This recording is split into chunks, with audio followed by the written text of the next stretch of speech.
안녕하세요. 사연에 빠지다의 DJ 민영입니다. 오늘도 구독과 좋아요 버튼 꾹 눌러주시고요. 그럼 오늘의 사연 함께 시작해 볼게요. 안녕하세요. 저는 60대 여성입니다. 저와 비슷한 연령대의 사람들과 함께 나누고 공감하며 듣는 사연 채널이라고 하니 처음부터 손이 갔는데요. 여러분들께서는 60이라는 나이에 대해 어떻게 생각하시나요? 저는 나름대로 굉장히 좋은 나이라고 생각합니다. 어렸을 때야 저 나이 되면 무슨 낙으로 사나 전전긍긍하고 힘들어했지만 막상 이 나이까지 와 살아보니 60도 살만한 아주 좋은 나이더라고요. 저의 60대는 기대했던 것보다 아주 좋았어요. 70이 되어서도 지금만 같았으면 좋겠답니다. 하지만 그렇다고 제 인생에 굴곡이 없었던 것은 전혀 아닙니다. 오히려 굴곡하면 저를 따라갈 사람이 없을 정도로 제 인생엔 늘 굴곡이 많았어요. 어쩌면 그건 운명과도 같지 않았을까 이런 생각도 듭니다. 사람들이 이야기하기를 굴곡이 많은 인생이 사계절이 있는 인생이라고 좋은 인생이라는 말을 많이 하는데요. 저는 이 말에 동의하기도 하고 아니기도 합니다. 굴곡으로 인해 제 몸에 굳은 살이 생기고 회복력도 생기고 힘도 생겼지만 반면 상처도 아주 많이 받았거든요. 가족에게서, 낯선 사람들에게서, 일하는 사람들에게서, 여러 군데서요. 그리고 특히 시댁에서 받은 상처가 그중 가장 큰 상처죠. 저는 이 상처를 아주 뼈저리게 아픈 상처라고 표현하고 싶은데요. 그만큼 제 마음속에 아주 깊이 오래 자리 잡아 저를 아프게 했기 때문입니다. 오늘은 이 상처에 대해 이야기도 해볼 겸 저라는 사람에 대한 이야기도 해볼 겸 이렇게 펜을 쥐어보았습니다. 틈날 때마다 듣는 이 사연 채널로 그간 위안을 많이 받았으니 제 이야기로 또 어느 누군가는 힘을 얻고 가셨으면 좋겠네요. 그럼 끝까지 들어주시리라 믿으며 한번 시작해 볼게요. 저는 우선 전라북도의 시골 마을에서 태어났습니다. 저희는 오형제였고 제가 우리 가족 중에 중간이었습니다. 제 위로는 언니 2명이, 아래로는 남동생 2명이 있었어요. 그럼 여러분 짐작하시겠지만 저를 포함한 언니 2명보다는 남동생 2명이 훨씬 사랑을 받고 자랐다는 거 아시는 분들은 아실까요? 네, 저희 때는 남아선호 사상이 강했잖아요. 저희 친정엄마는 특히 남자를 귀하게 생각하셨습니다. 저희 첫째 언니를 낳았을 때는 장남이었어야 하는데 아니어서 너무 실망스럽다고 그 말씀을 얼마나 많이 하셨는지 몰라요. 그 때문에 저희 첫째 언니는 엄마와 아직도 보고 살지 않습니다. 가슴에 맺힌 한이 많은 거죠. 아무튼 그러니 셋째인 저라고 해서 뭐 얼마나 시선이 왔겠습니까? 제가 학교를 가든지 말든지 뭘 하고 싶든지 아닌지 엄마는 별 관심이 없으셨습니다. 그저 밥 먹고 똥 잘 싸고 그러면 잘 크는구나 생각하셨죠. 엄마의 소원은 하나였습니다. 오직 남자들, 그러니까 남동생 2명이 잘나서 우리 집안을 일으켜서 잘 살게 하는 것, 그뿐이었어요. 너네들은 그냥 주는 대로 밥 먹고 입고 그러면 돼. 어차피 중요한 일은 남자들이 할 거니까. 알았냐? 네, 알겠어요. 그 소리에 언니들은 기어들어가는 목소리로 대답하곤 했는데 전 그게 늘 불만이었죠. 그래서 저만 싫다고 외쳤습니다. 여자도 충분히 대단한 일 할 수 있고 집안을 일으킬 수 있는 존재라고요. 그랬더니 저희 엄마는 여기서 뿔이 확 나셔서는 제 뺨을 한 대 탁 후려치시더라고요. 아직도 그때의 일이 생생합니다. 너 지금 뭐라고 했냐? 여자고 뭐 어쩌고 저째? 네 년이 아주 기만 살아가지고 공부도 안 하는 게 무슨 집안을 일으킨다고 뭘 한다고 연병을 떨고 있어? 그런 허풍 떨 시간에 가서 밭이나 돌보고 집안일이나 해라. 저는 그 말에 너무나 큰 상처를 받아 씩씩거리며 집을 나가버렸습니다. 그리고 정처 없이 길거리를 맴돌다 아버지를 찾아가겠다고 생각했죠. 아버지는 읍내에 있는 공장을 다니셨는데요. 이 공장이 사고가 많은 공장이었습니다. 저는 아버지 공장에 가서 아버지를 다짜고짜 불러내달라고 한 뒤 엄마와의 싸움을 말했어요. 그런데 여기서 아버지가 저를 달래주시며 그러시더군요. 그래, 민숙이 너도 원하는 일 얼마든지 할 수 있어. 대통령도 할 수 있고 다 할 수 있지. 그래, 까짓 거 다 하면 되지. 아버지는 민숙이가 잘 될 거라고 믿는다. 그러니까 마음 상해하지 말고 집에 가 있어. 아버지 일 끝내고 곧 갈 테니까, 응? 그때 아버지께서 하신 말씀은 큰 위로가 되었습니다. 마음이 놓이고 저도 화가 좀 풀리더라고요. 그래서 터덜터덜 집으로 다시 돌아가 방문을 닫고 아버지를 기다리고 있었죠. 그런데 거기서 첫 번째 저희 개인적인 아픔이 생기고 맙니다. 옆집 사는 정숙이네 아주머니가 달려오셔서는 공장에 큰 불이 났다고 하시는 겁니다. 사고가 많은 공장이라고 앞에 말씀드렸잖아요. 저도 엄마도 너무 놀라서 급하게 공장으로 뛰어갔죠. 이미 소방차가 와 있고 공장은 난리도 아니더라고요. 저는 우리 아버지가 설마 저 안에 있을까 하는 마음으로 초조하게 기다렸어요. 잠시 후 들것에 아버지가 실려 나오더라고요.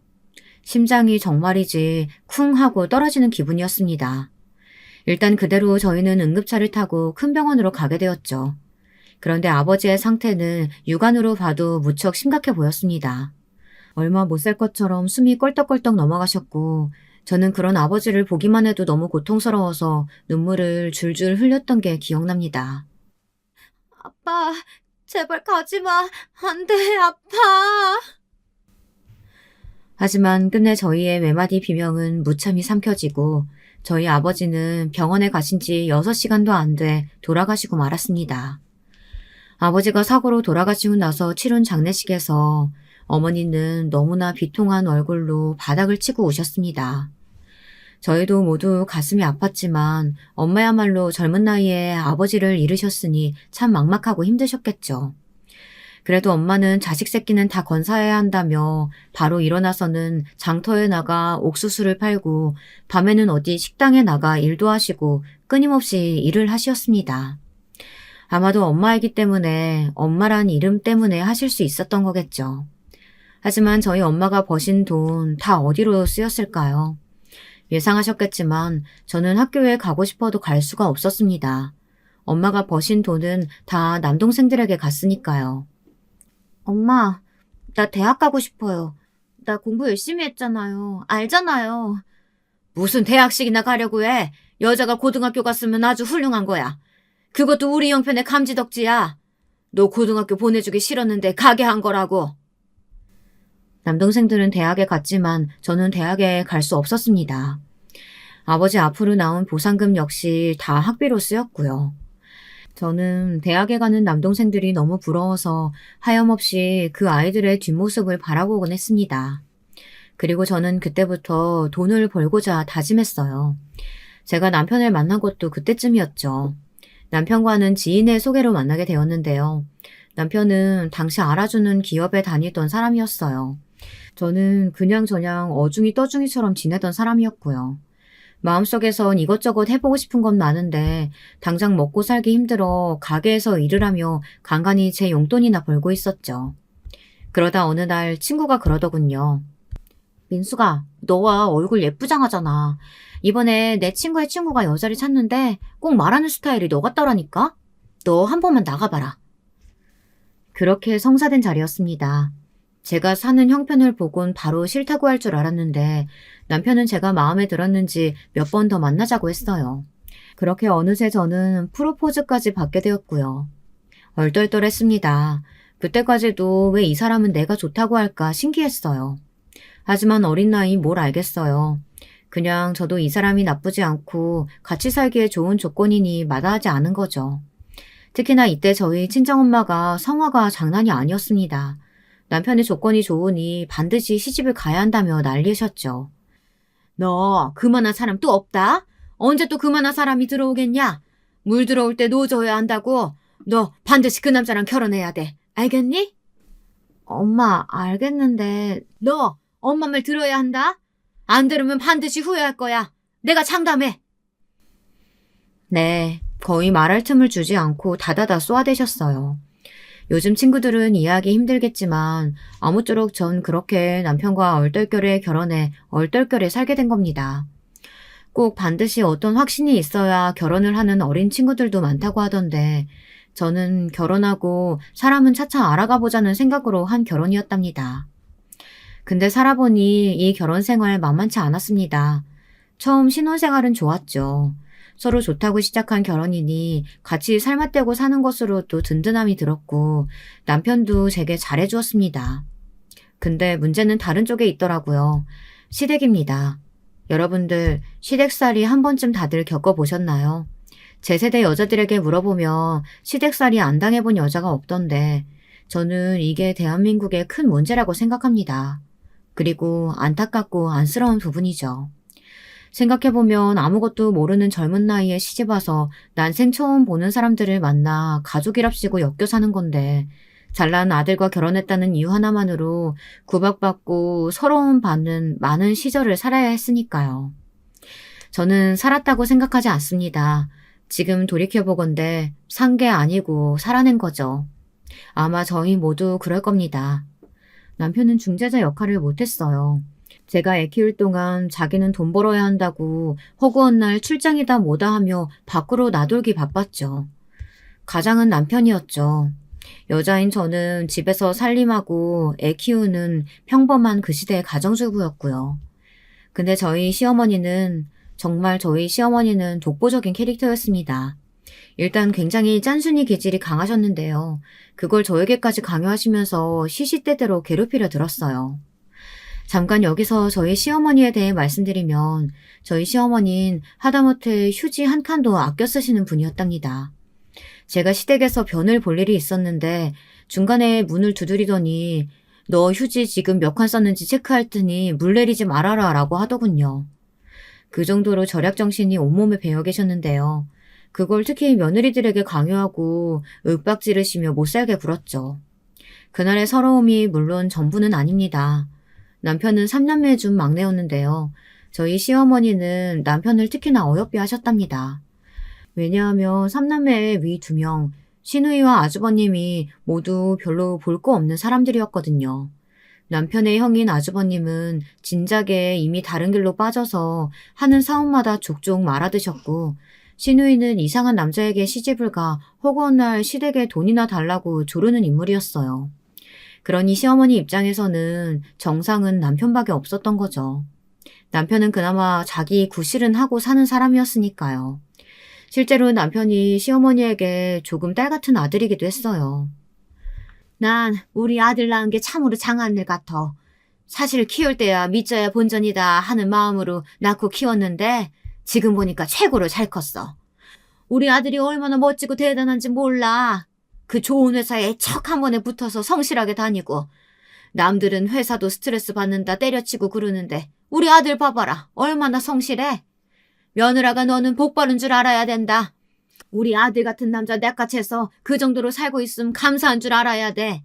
네가 무슨 걱정이 있냐? 돈 걱정이 있어? 뭔 걱정이 있어? 애만 그냥 잘 키우고 살면 되는데. 시어머니는 사실상 명절이든 언제든 들리면 이런 말을 하시곤 했으니 나중에는 귀에 피딱지가 앉을 지경이 되더라고요. 절약정신 강한 시어머니가 본인의 막내 아들까지 사랑에 마지 않으시니 정말 어떻게 보면 최악의 조합이었습니다. 명절날이면 가족들이 쫙 모여 앉은 자리에서 남편을 치켜 세우며 제 남편이 이번 달에 자기한테 용돈을 이만큼이나 줬네, 최고네 하고 저를 은근슬쩍 깔아내리셨는데 참 제 처지가 그때마다 괜히 부끄럽고 민망스러웠습니다. 이뿐만 아니라 시댁은 원체 좀 있는 집안이라 시누이, 아주버님 모두 대학을 갔어요. 그러다 보니 대학도 못 나온 저를 일단 무시하고 보셨는데요. 제가 뭐라고 아는 체 하려고 하면 무식한 네가 뭘 알겠니 하는 태도로 나오셨죠. 자존심이 너무 상했습니다. 그러던 어느 날은 대뜸 이런 말을 하시더라고요. 명절날이어서 부엌에서 이것저것 새벽부터 음식을 만들어내느라 정신이 없는 날이었습니다.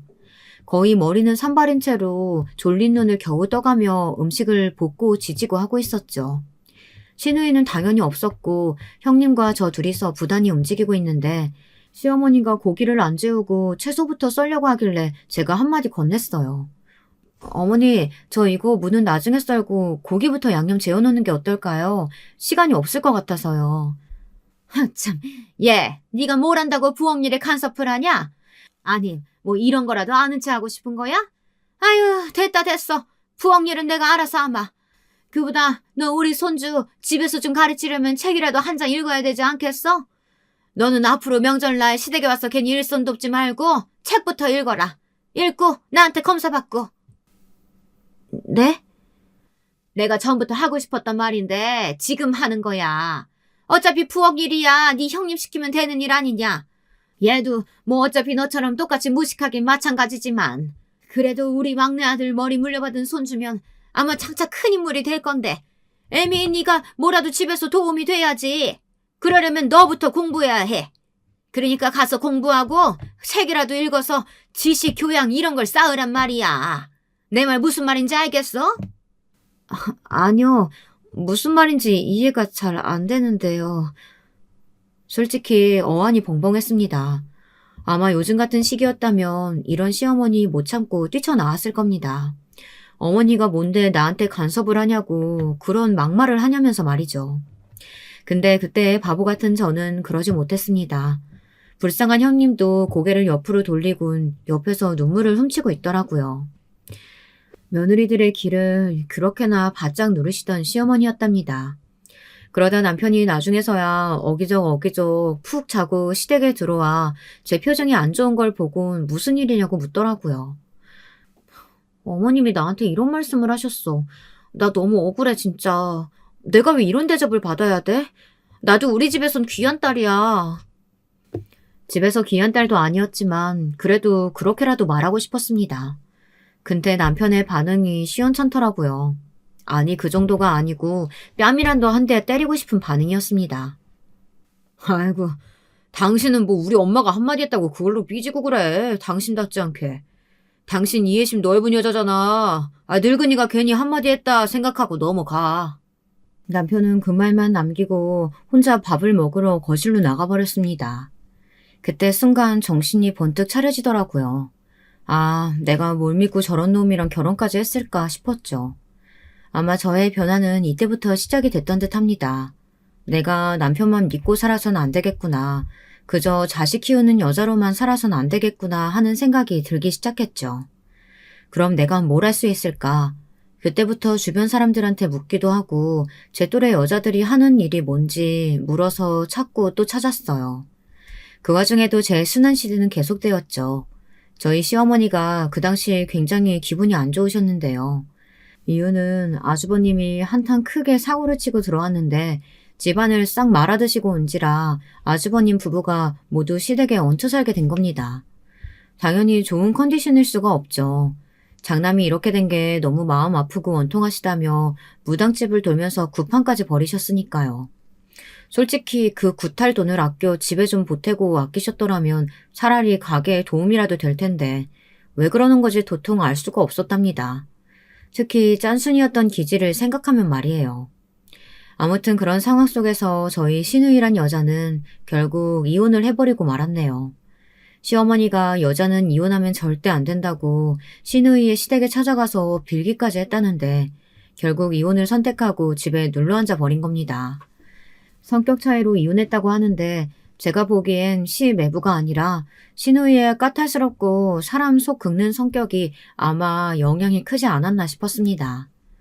거기다 결정적으로 시누이가 다른 남자와 불륜 직전까지 상황이 갔다고 하더라고요. 한심했죠. 늘 잘생긴 남자, 몸 좋은 남자를 좋아하는 시누이였다 해도 그건 아닌데 대단하다 싶었네요. 그리고 시어머니가 저희 부부를 불러 시댁에 가니 시누이는 이렇게 말했습니다. 어머, 올케는 되게 한가한가 보다. 여기 와서 우리 엄마 역정이나 들어주고 있고. 우리 엄마 알아누운 거 다 쇼야, 쇼. 그러니까 괜히 여기 와서 엄마 하는 소리 들어주지 말고 집에 가 있어. 나 새로운 남자 만나서 시집 갈 거야. 하는 철없는 소리만 늘어놓고 있었죠. 사람이 되려면 먼 종자였습니다. 어찌되었건 시댁에 아주버님의 시누이까지 다 들러붙었으니 시부모님 속이 속이었었겠나요.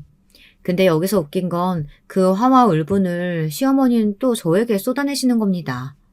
아무래도 우리 집에 여자들이 잘못 들어와서 이런 사단이 나는 게 틀림없다. 내가 용한 무당한테 갔더니 그런 말을 하더란 말이야. 아휴, 도대체 굿비용으로 얼마가 들어갔는지. 나는 평생을 휴지 한 칸도 안 껴 쓰는 사람인데 정말 요즘 같은 때는 살고 싶지가 않어. 막내 아가, 너는 네 남편 관리 잘하고 특히 경제적인 건 아끼고 아껴 써야 돼. 알겠냐? 네, 어머니 저희 잘하고 있어요. 그리고 저는 그런 무속신앙 안 믿는데 왜 저한테 그러시는 건지. 참을 수가 없어서 속으로는 한 귀로 듣고 한 귀로 흘리고 있다가 한마디 겨우 뱉었습니다. 근데 거기서 그쳤으면 좋았으련만 시어머니는 말대꾸를 왜 하냐며 호통을 치는데 연이어 제게 신의 독립비용을 지원해줘야 한다면서 돈을 요구하더군요. 참나, 무당이 그렇게 말하는데 그럼 그게 맞는 말이지 아니냐? 잘나지도 못한 며느리들이 한꺼번에 들어와 집을 망쳐놨으니 우리 집안 꼴이 이렇게 돌아가는 거지. 그리고 말 나온 김에 네 신우 저렇게 사는 거 저대로 냅둘 수 없잖냐. 가족이 도와줘야지 어쩌겠어. 근데 나도 지금 적금이다 뭐다 들어간 게 많아. 묶인 돈이라 깨기도 아깝고. 그러니까 이번엔 니네가 좀 도와줘라. 당연하죠. 누나가 저렇게 힘든데. 내가 도와줄게 엄마. 너무 걱정 말아요. 그리고 엄마도 너무 집사람 탓만 하지 말고. 남편은 당연히 마치 약속이라도 한 듯 저와 상의 한 번 없이 알겠다고 하더군요. 순간 너무 놀라 남편을 쳐다봤는데 남편은 정말 측은한 얼굴로 문 너머 자기 시누이를 쳐다보고 있었습니다. 참고로 저는 시누이에 대한 감정이 별로 좋지 않았습니다. 명절 때 뭐 하나 돕는 법이 없었고 저는 항상 시누이의 생일을 챙겼지만 시누이는 제 생일을 챙겨준 적이 한 번도 없었죠. 오히려 나이 먹는다며 빈정대지만 않으면 다행이었습니다. 하지만 어차피 당시엔 경제권이 남편에게 있었으니 제가 뭐라고 할 수가 없었답니다. 그게 가장 서러운 일이었죠. 그냥 일단은 당신 뜻대로 해라. 시누이의 고맙다는 대답 하나 듣는 걸로 마무리해버렸습니다. 덕분에 저는 말 안 통하는 남편이란 사람과 대판 싸우게 되었죠. 당신 어떻게 그걸 상의도 없이 거기서 덥석 준다고 해? 그 큰 돈을? 우리 애 교육비는 생활비는 어쩔 거고. 아니 뭐 그건 당신이 알아서 잘 할 거 아니야? 아껴 쓰면 되지. 돈은 어차피 또 벌게 돼 있어. 그리고 뭐 당신이 버냐? 내가 다 벌지. 남편은 자신이 버는 돈에 제가 무슨 발언권이 있냐고 하더라고요. 그냥 집에서 살림이나 하는 여자면 집살림이나 신경 써. 밖에서 돌아가는 일 신경 쓰지 말고. 왜 괜히 신경을 써가지고 사람 속을 어지럽게 만드냐 너는.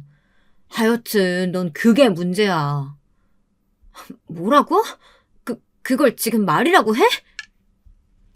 너무 화가 나서 이때 목소리까지 마구 떨리더라고요. 이후 저는 더더욱 돈에 대한 생각을 멈출 수 없게 되었어요. 제 돈이 조금이라도 가게 경제에 이바지했다면 이런 일에도 목소리를 낼 수 있었을 테니까요. 그러다 저는 새벽부터 오후까지는 동네 빵집에서 일을 하게 되었습니다. 빵집에서 일을 하고 또 집에서 할 수 있는 부업 일을 구해 저녁엔 그 일을 했죠. 빵집 사장님이 다행히 아주 후하게 월급을 쳐줘서 당시로는 꽤 많은 돈을 받았답니다. 애기 엄마가 나와서 일한다니까 기특하네 그려. 애기 엄마 믿고 가게 맡길 테니까 부탁 좀 할게. 내가 요즘 허리가 아팠는데 똑똑한 직원 두니까 마음이 편하네. 저는 가게 일을 더 열심히 했습니다. 빵 종류를 외우는 건 물론 한 분 한 분 오시는 손님들 다 친절하게 대해드렸어요. 제가 일을 이렇게 열심히 한 이유는 한 가지였습니다. 남편에게 경제권을 의존하고 싶지 않아서였습니다. 자존심이 너무 상했거든요. 번번이 저를 살림하는 여자라고 무시하는 남편이 싫었습니다. 근데 상황이 이렇게 흘러가니 우습게도 이것에 반발하는 사람이 생기더라고요. 혹시 여러분 예상하셨나요? 네, 저희 시어머니였습니다. 저를 쥐잡듯 잡으며 가장 이 집안에서 저를 무시하던 사람인 시어머니가 이번에도 태클을 걸어오시더군요. 참 희한하죠. 제가 제 일을 하겠다고 밖으로 나선 것뿐인데 시어머니가 갑자기 시댁으로 건너오라고 하시더라고요. 어렵게 하루 일을 빼서 갔더니 글쎄 앉혀놓고 하시는 말이 죄다 이상했습니다. 너는 지금 일을 하면 어쩌자는 거냐? 우리 아들 밥은? 우리 아들 밥도 내팽개치고 지금 나가가지고 그 푼돈을 벌겠다는 거야? 아니 고작 그 돈 벌겠다고 여자가 못하러 나가 안 나가기는. 까놓고 말해서 네가 살림이라도 잘하면 내가 믿고 맡기겠다. 지금 하는 살림이나 애 키우는 것도 버거워하면서 무슨 돈까지 번다고 야단이야? 어머님, 저 이런 말씀 좀 그렇지만 여러모로 돈이 많이 나가요. 교육비도 생활비도 남편 월급에만 의지하는 것보단 같이 버는 게 낫잖아요. 여자라고 꼭 집안에 있어야 하는 법도 없고요. 세상에 그런 법이 있나요? 시어머니는 적잖이 당황한 것 같았습니다. 제가 당당하게 나오니까요. 한 번도 시어머니 말에 반항한 적 없던 제가 말입니다. 근데 그러니 그 기세를 더 꺾어놔야겠다는 위기감이 들었는지 더 대차게 나오는 겁니다. 너 이제 보니까 말 잘하는구나. 내가 너 보고 책 읽으라 했지. 언제 돈 벌라고 했냐? 네 아들, 네 남편한테 떳떳하라고 책 읽어서 교양 쌓아도 모자랄 판에 어디 귀한 시간을 그런 하잘데없는 보잘것없는 천한 일을 하면서 보내고 자빠져 있어. 너가 그러고도 엄마냐? 우리 귀한 아들 너한테 장가가게 해줬을 땐 나도 다 계산이 있어서 허락한 거야. 네가 내조는 잘하겠지. 멍청해도 내조는 잘하겠지 싶어서 허락해준 거라고. 어머님, 말씀 잘하셨는데요. 제가 일을 한다고 해서 왜 제 아들 남편한테 떳떳하지 못한 사람이 되는 건가요? 저는 오히려 일해서 돈 버는 모습 보이는 게 자식 교육에 더 낫다고 생각되는데요. 남편도 좋아해요. 제가 같이 일하고 돈 버니까 부담 덜 느낀대요. 그럼 된 거 아닐까요? 여기에 시어머니 말문이 한번 턱 막혔습니다. 남편이 좋아한다고 하니 자기 자식이 편하다고 하니 할 말이 없었던 거겠죠. 뭐라 할 말을 찾지 못하고 어버버 하시더라고요. 여기서 저는 엄청난 희열을 느꼈답니다. 지금까지 살아온 시간 모두 남동생을 위해, 남편을 위해, 자식을 위해 그저 누군가의 그림자로 살아온 인생이었는데 이제서야 제가 저로 사는 기분이었죠. 저도 그림자가 아니고 주인공으로 살 수 있는 사람인데 저란 사람에 대한 가치를 지금에서야 발견한 느낌이었답니다. 저는 한마디 더 얹었습니다. 어머님, 그리고 명절날 돌아오니까 말씀드리는 건데요. 명절날 저만 책 읽고 그러는 건 아닌 것 같고요. 형님이랑 어머님 두 분이서 하시기 힘드니까 제가 도울게요. 사실상 저희 가족 구성원 중 제가 가장 측은하고 안타깝게 여기던 사람이 바로 저희 형님이었는데요. 형님은 그야말로 시댁에서 찍소리 못하고 그저 순종적으로만 살아가시는 분이었습니다. 형님도 저와 비슷한 집안 환경에서 자라셔서 시어머니의 구박이 말도 못했고요. 특히나 이젠 시댁에 함께 살게 되셨으니 얼마나 마음고생이 많으시겠어요. 아주버님에게 치이고 시어머니에게 치이고 그렇게 형님이 늘 혼자 일하시느라 힘에 부처하시는 걸 보고 저는 명절이라도 형님을 최대한 배려하며 제가 일을 더 많이 했답니다. 그리고는 시어머니가 뭐라 하시든 흘려들었죠. 시어머니는 틈만 나면 여자가 무슨 돈을 번다 그러냐, 자식 엇나가서 막 나가기라도 하면 다 네 탓이다, 이런 말로 초치는 말들을 자주 했었는데요. 저는 그럴 때마다 코웃음을 치며 넘겼어요. 형님도 어느새 그런 제 영향을 받았는지 나중에는 같이 덩달아 웃으시더라고요. 형님은 시자만 나와도 무섭다고 시금치도 먹기 무섭다고 하시는 분이었는데 저와 같이 있을 땐 시어머니의 뒷담화도 하며 스트레스를 풀기도 했어요. 난 동서 정말 대단한 것 같아. 나는 시어머니 말에는 대꾸도 반박도 못하잖아. 동서는 어떻게 그러는지 모르겠어.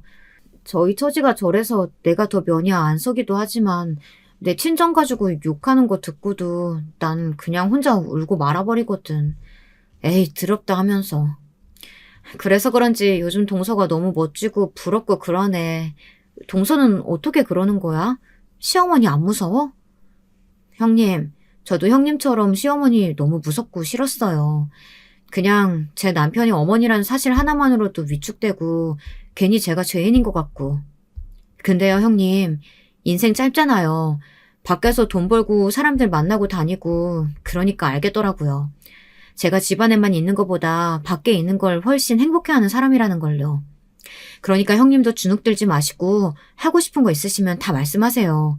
뭐든 제가 도울 수 있는 거면 도울게요. 우리 같은 며느리들끼리 뭉치자고요. 그래, 그렇구나. 그런 거였구나. 동서, 고마워. 그래, 부탁할 거 있음 할게. 그때 형님이 눈물을 글썽이며 웃는 얼굴을 잊지 못합니다. 형님은 저의 영향을 많이 받았다며 그날부로 한 달 후 정말 멋진 결정을 하셨습니다. 그 결정에 제가 놀라고 남편이 놀라고 시댁 식구 모두가 놀랬죠.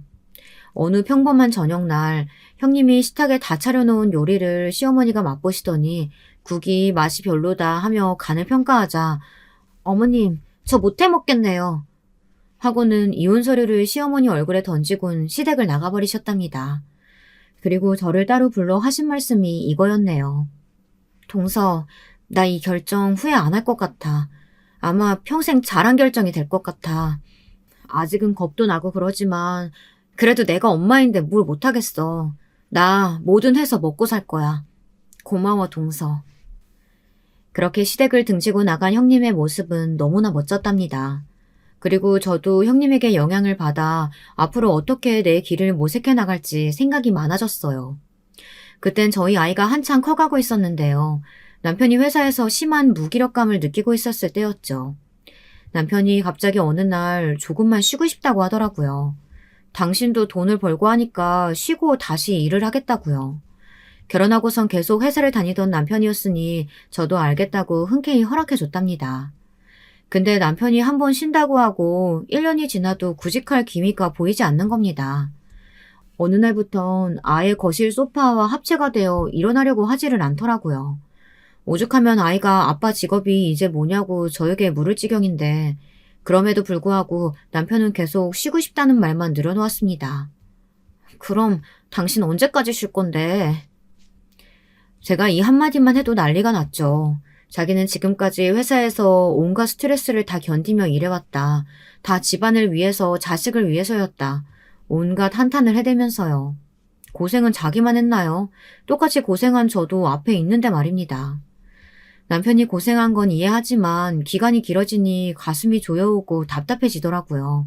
앞으로 어떻게 살아가야 하나, 노후는 또 어떻게 준비해야 하나 불안해졌어요.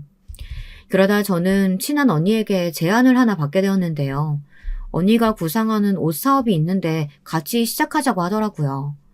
당시엔 온라인 판매가 원활하지 않았고 옷을 보통 밖에서 구매하던 시기였는데 언니는 온라인 쪽도 노려보자고 말하며 생각한 사업 기획안을 내밀었습니다. 저는 단숨에 구미가 당기더라고요.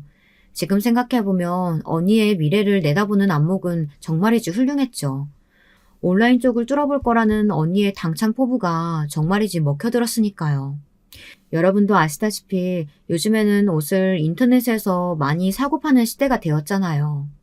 저희는 아주 작은 사무실에서 직원 한 명을 두고 시작했지만 점점 사업의 규모는 커져갔습니다. 그리고 그야말로 큰 돈을 쥐어갔습니다. 흥망성쇠도 있었지만 그것도 잘 극복하고 견뎌나갔습니다. 우리 아이는 성인이 되고 나서도 제게 종종 엄마가 자랑스럽다는 말을 참 많이 했는데요. 그럴 때면 보람을 정말 많이 느꼈죠. 자식에게 롤모델이 될 수 있는 엄마라니 상상도 못했는데 저에게 그런 일이 일어난 거니까요. 늘 그저 집에서 설거지하고 요리하는 게 가장 저와 어울리는 일이라고 생각했는데 그게 아니라는 걸 아마도 인생을 살아가면서 헤쳐나가면서 차차 배운 것 같습니다. 그래서 전 아직도 인생이 배워나가는 것이라고 생각합니다. 배우면서 성장하고 또 실패하면서도 다시 제 길을 노려보고 그 속에서 제가 조금씩 커간 것 같아요. 그런데 그러던 중 저희 집에는 또다시 문제가 족족 터지기 시작했답니다. 첫 번째는 남편이 제가 돈을 잘 버니 자기도 사업에 합류를 했는데 일을 잘 안 하고 여직원들과 노닥거리기 바쁘다는 거였답니다. 어찌나 웃음이 환하게 걸려있는지 회사에 오는 게 아니고 어디 미팅 자리에 가 있는 사람 같았어요. 둘째로는 이게 가장 거슬리는 지점이었는데요. 시어머니께서 제 사업에 남편이 합류해 직원으로 들어왔다는 것 자체를 굉장히 안 이꼽게 생각한다는 거였죠. 그리고 그걸 굳이 문자와 전화로 계속해서 이야기하시며 자기 아들 기죽이지 말라는 메시지를 전달하는 거였습니다. 어느 날 저와 아들을 시댁으로 부른 시어머니는 이렇게 말씀하셨어요. 사람은 자기 출신을 잊으면 안 돼. 개구리도 올챙이 쪽을 잊으면 안 된다고. 그럼 큰 코 다치는 일이니까. 내가 누굴 향해 이런 말 하는 건진 알겠지? 네가 예전에 네 형님 부추겨서 이혼시킨 거 그것도 아주 못돼 처먹은 짓이었지만 나는 다 눈 감고 넘어가 줬다. 근데 네가 돈 좀 만진다고 그걸로 남자인 네 남편 기죽이려고 들면 난 그건 절대 못 넘긴다. 그럼 내가 네 사무실 찾아가서 다 뒤집어 놓을 테니까 그런 줄 알아. 알겠냐? 아, 어머님, 제 출신 잊지 말라는 말씀 알겠습니다. 잘 새겨드릴게요. 제가 워낙에 똑부러지고 당당한 사람이라는 이야기시죠? 감사해요. 어머님, 이번에 용돈 넉넉히 챙겨드릴게요. 시어머니께서 출신을 잊지 말라고 하는 건 딱 봐도 뻔하죠. 천안 출신이고 우리 아들한테 기대 살았던 신세인이 그걸 잊지 말라고 하는 거였죠. 불안하시니 그런 걱정하시는 거 이해는 할 수 있었습니다. 그런데 그렇다고 그걸 굳이 왜 저한테 적대적으로 드러내시는 건지, 그 오랜 세월을 시어머니와 가족처럼 살았지만 가족은 아니었구나 깨달아지는 순간이었습니다. 그래서 바로 맞대응을 한 것이었죠. 그랬더니, 뭐라고? 아니, 내가 무슨 그런 의미로 말한 거냐? 너는 말귀 하나도 못 알아쳐먹어? 아휴, 역시 대학 목 나온 애들은 이래서 안 돼. 아휴, 써먹을 데가 없어요, 아주. 시어머니가 혀를 차시며 고성을 지르시길래 저는 그냥 뒤돌아 이제 슬슬 나갈 준비를 했습니다. 더 이상 상대하기 싫어서 말입니다. 할머니. 근데 처음으로 제 아들이 시어머니를 향해 입을 떼더라고요. 아, 나한테 자식이 있구나. 나를 든든히 뒷받침해줄 자식이 있구나. 이건 역시 함께 깨달아지는 시간이었습니다. 남편이야 그냥 어디 종합 선물 세트 딸려있는 부속품 같은 존재였지만 자식은 달랐어요. 제 사업장에서도 영업장들을 관리하며 든든한 역할을 해주었고요. 시어머니에게도 그러지 말라고 되려 딱 잘라 말하더라고요. 할머니, 출신이라니 왜 그렇게 말씀하시는 거예요? 할머니께서 아끼시는 아빠는 정작 일 안 하고 노세요. 저희 엄마가 힘들게 고생하고 돈 버시고 저도 키우셨고요. 근데 왜 그렇게 말씀하세요? 옳지 못한 말씀이에요. 저희 아들이 그렇게 말하니 시어머니는 또 아무 말씀 못하셨죠. 손주가 엄마 편을 들고 있으니 서운했는지 눈물마저 글썽이더라고요. 그러더니 꼴도 보기 싫으니 나가라고 소리를 막 지르셨고요. 얼굴 안 보고 사는 건 문제가 아니니 저는 알았다 하고 물러가 드렸습니다. 그리고 이날 참 아들에게 흐뭇한 마음이 많이 들었네요. 사실 저는 사업으로 돈을 벌게 되면서 사실상 시댁에도 친정에도 도움을 많이 줬어요. 아주버님 가게를 하나 차리고 싶다고 하셔서 거기에 들어가는 돈도 들었고 우리 친정 언니들에게 심지어 시누이에게까지 필요한 경제적 지원을 해주었죠. 저기 올케 미안한데 나 한 번만 도와주면 안 돼? 응? 앞으로 내가 잘할게. 정말 돈이 없어서 그래. 이번 달 카드값 못 갚으면 나 정말 어떻게 될지 몰라. 미안해서 우리 엄마한테 말도 못하겠어. 이미 몇 번이나 손 벌렸거든. 시누이는 분명 빌릴 때까지만 해도 이렇게 저에게 울면서 부탁했답니다. 그래서 제가 생각할 시간을 달라고 하니 기어이 집까지 찾아와 울며불며 애걸을 했죠. 내가 지금까지 함부로 대했던 거 그거 다 미안해. 내가 잘못했어. 응? 저기 자꾸 이러시면 곤란해요. 내가 어떻게 하면 될까? 무릎 꿇을까? 그래, 내가 무릎 꿇을게. 남동생한테 말하기도 체면이 안 서고 정말 방법이 없어서 그래. 그 자존심 강하던 사람이 무릎까지 꿇으며 싹싹 빌길래 결국 어쩔 수 없이 돈을 해주었답니다. 근데 제가 이렇게 돈을 퍼주고 잘해줘도 고맙다고 말하는 사람은 정해져 있더라고요. 아주버님과 시누이, 이 두 것들은 입을 싹 씻더랍니다. 진심으로 고맙다라는 표현의 문자도 아니고 막상 돈을 받으니 마치 우린 한 식군이 당연한 걸 받은 것처럼 행동하는 게 느껴졌어요. 그게 너무 정이 떨어졌죠. 그러던 어느 날엔 시댁 식구들이 모여 시어머니 생신을 챙기다 돈 얘기가 나왔습니다. 당시 시아버지가 관절 수술을 하셔야 한다고 해서 제가 그 돈을 지원해드리기로 했거든요. 어떡하면 좋아. 돈이 만만치가 않은데 우린 다 허덕이며 살고 있잖아. 이 많은 돈 감당할 사람 한 사람뿐인데? 그래, 뭐 재수 씨야 돈 잘 버니까 이번에도 어쩔 수 없이 더 봐야겠네요. 네, 제가 지원해드리기로 했어요. 걱정하지 마세요. 아버님과 얘기 끝났어요. 시댁에 좋은 감정을 가지고 있던 것도 아니었고 처음부터 제가 보탤 생각은 아니었습니다. 근데 시아버지께서 저를 불러 최근에 친한 친구에게 돈을 빌려주셨다가 많이 잃으셨다고 털어놓더라고요. 시어머니한테도 말씀을 못하고 계시다고요. 눈물을 글썽거리며 그런 말을 하는데 어떡하겠나요. 시어머니는 저한테 가혹하게 대하셨지만 시아버진 그래도 나름 살갑게 대해주신 편이니 그냥 제가 지원해드리기로 했죠. 근데 아주버님과 시누이란 작자가 저런 말을 노골적으로 하더라고요. 거기다 시내이는 한술 더 떠 속을 긁는 바람에 제 입에서 기어코 한 소리가 나오게 되었습니다. 오빠, 무슨 소리야. 올케가 우리 남동생 덕에 편하게 살았지.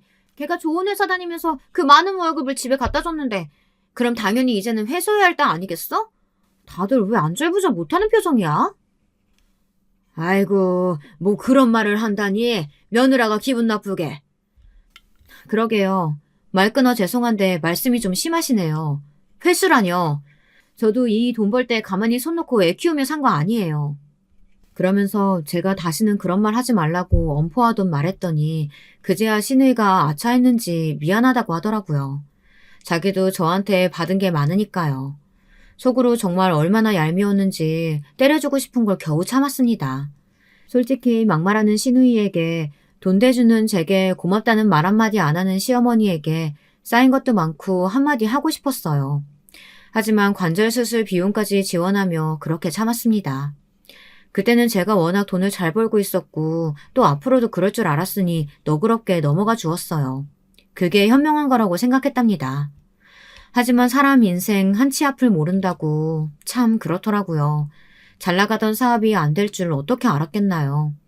코로나가 시작되면서 거래처가 끊겼고 저와 같이 사업을 시작했던 언니는 안 되겠다며 사업을 접는 게 맞겠다고 하더군요.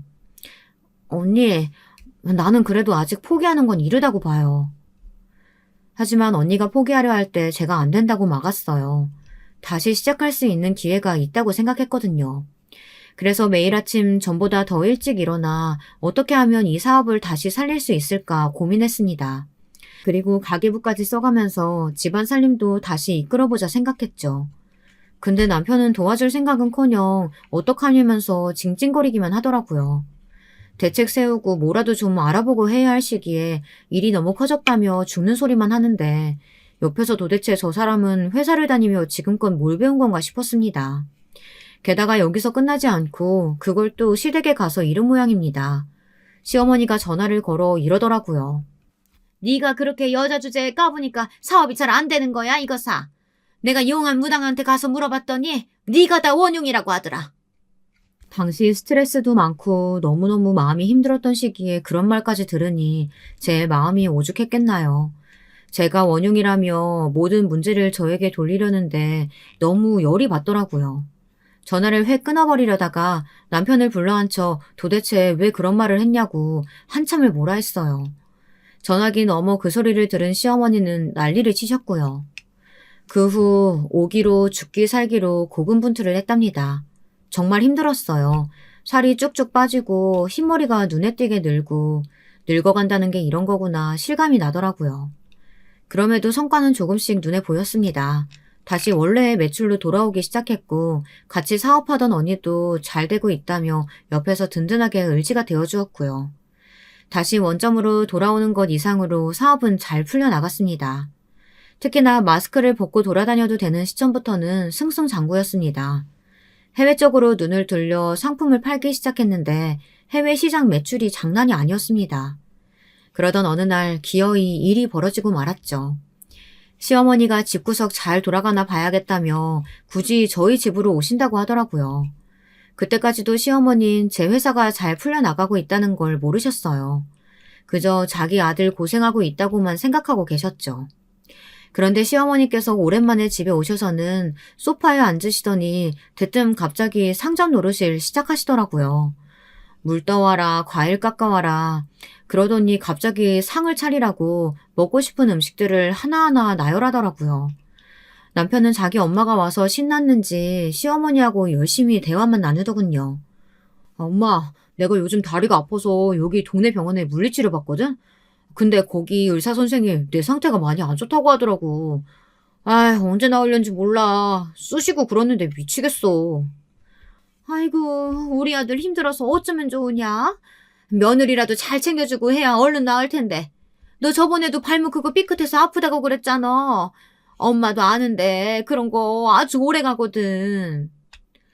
둘이서 별 시답잖은 대화를 나누는데 속에서 열이 스물스물 올라오는 걸 겨우 참고 있었습니다. 남편이 다리를 다친 건 골프를 치고 오는 길에 혼자 엎어져 그렇게 된 거였고, 막상 회사 운영하고 바쁘게 뛰어다니는 저는 물리치료 같은 걸 받으러 갈 시간도 없었거든요. 남편은 제가 주는 돈을 열심히 쓰고 즐겁게 인생을 살기 바빴습니다. 그 돈으로 제 양말 하나 사주지도 않는, 아니, 그럴 생각도 없는 인성 개차반의 양반이었죠. 근데 제가 요리해서 거실 상에 가지고 가자 갑자기 시어머니가 벌떡 소파에서 일어나더니 뭐라고 소리를 지르더군요. 여기서 일이 벌어지고 말았어요. 시어머니가 손을 올려 제 뺨을 내려치는 겁니다. 이 무식한 년아, 너 가계부를 이따위로 써? 야, 너 무슨 경조사비를 100만 원씩이나 네 친정에다 해대고 있어? 미쳤어? 네 남편이 이렇게 너 때문에 개고생을 하고 있는데 그 돈을 막 함부로 굴려대고 앉았어? 안 되겠다. 내가 벼르고 있었는데 오늘 아주 너 죽고 나 죽어보자. 가계부라는 말의 옆을 보니 진짜로 제가 쓰고 있던 가계부가 바닥에 나뒹굴고 있더군요. 저 몰래 본 것도 모자라 제 친정언니에게 준 돈 가지고 뭐라고 하고 있었던 거였습니다. 기가 찼죠. 제가 시누이에게, 아주버님에게, 그리고 시아버지에게 갖다 바친 돈들은요. 저는 이제 올 것이 왔구나 하는 생각이 들더라고요. 이제는 참을 수 없겠다. 더 이상 참고 살면 나는 그냥 인간 이하의 존재로 살다 가는 것이겠구나. 생각이 스쳐가며 결심이 섰습니다. 저는 조용히 제 방으로 가 2가지를 가져왔어요. 하나는 통장이고 하나는 이혼 서류였죠. 자, 보세요. 제 말에 시어머니는 갑자기 무슨 소리냐 하시더니 눈동자를 통장 쪽으로 움직이셨어요. 그러더니 헉 하는 소리를 내며 놀라시더군요. 네, 20억이에요. 어머님 지금 저 때리신 거 일단 제가 고소할 거고요. 그리고 자 이거 이혼 서류예요.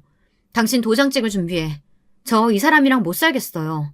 어머님, 아니 아줌마 아들 내 돈으로만 살아왔는데 이제 돈 대주는 것도 징글징글해서요. 매일 돈 대줘봤자 쓸 줄도 모르고 사는 멍청한 인간 내가 왜 걷어줘야 하는지 도대체 모르겠네요. 아줌마가 잘 데리고 살아보세요. 뭐 어떻게 쓰시든 마음대로 하시고요. 남편도 시어머니도 놀라서 어버버하는 표정이 가관이었습니다.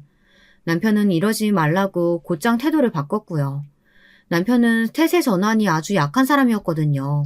자기에게 불리한 상황이 오겠다 싶으니 시누이처럼 무릎을 꿇고 자기가 잘하겠다고 막 싹싹 빌더라고요. 전 그런 남편의 행동을 이미 예상하고 있었기에 강경하게 나갔고요. 여보, 이러지 마. 내가 우리 엄마랑 이거 당신 생각해서 사왔어. 당신 떡 좋아하잖아. 백설기. 맞나? 이 떡 케이크 먹고 기분 좀 풀어. 당신이 지금껏 해온 수많은 희생 내가 너무 몰라줬어. 그래 며느라가. 저기 나는 사정을 몰랐어. 얘가 이렇게나 비는데 좀 봐줘라. 어? 그리고 나서 며칠 뒤 2사람이 제 집 앞으로 와 저렇게 빌었답니다. 근데 이때 제 아들이 나서더라고요. 아들은 지금까지 할머니며 아버지가 해온 것들 더 참고 두고 보는 게 힘들다며 이혼하라고 말했답니다.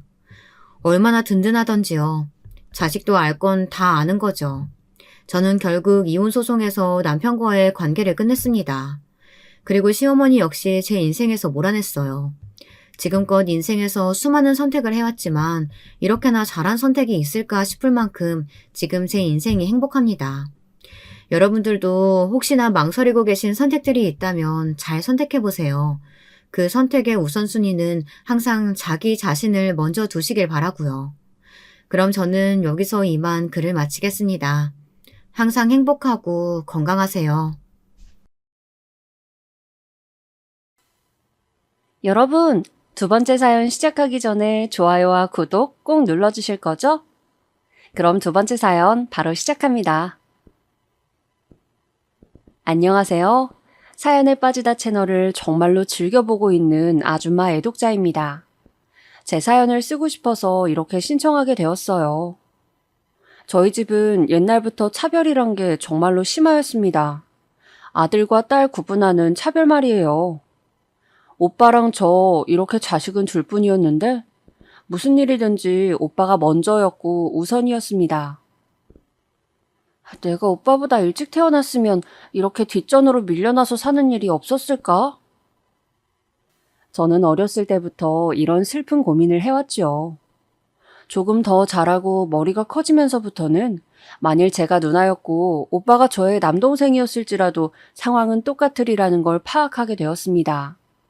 친정엄마는 늘 우리 아들 타령을 하시는 분이었으니까 말이죠.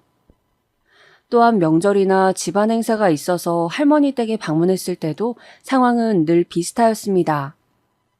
친할머니께서는 오빠랑 저의 먹을 것을 따로 준비하여 주셨어요. 맛있는 햄, 고급 생선, 값비싼 소고기 같은 건 오빠한테만 먹으라고 상 위에 올려주셨고, 냉장고에 들어있던 소시지, 나물 반찬, 상대적으로 저렴한 돼지고기 같은 것들을 저 먹으라고 주셨습니다. 버젓이 당사자들이 눈앞에 있는데도 할머니께서는 아랑곳하지 않으시고 당신의 손자에게는 아낌없이 베풀어 주셨으며 당신의 손녀에게는 그저 그런 취급을 하셨었네요. 나도 더 어렸을 때는 할머니를 참 좋아했는데 내가 아니라 오빠를 더 아껴주시는 걸 알면서도 그게 무슨 상관인가 싶었어. 하지만 점점 크면 클수록 냉정한 차별이 눈에 보이네. 이런 상황에서도 할머니께 잘해드리려고 노력했던 내 자신만 더욱 비참해진다. 마냥 어렸을 때는 그런 차별을 심각하게 받아들이지 않았는데 중학생이 되고 나서부터는 그런 할머니께 서운한 감정이 들어서 점차 제 안에서 거리를 두게 되었습니다. 그래도 할머니는 같이 한 집에서 사는 식구는 아니었으니 제가 그런 걸로 앙심을 품거나 하지는 않았어요.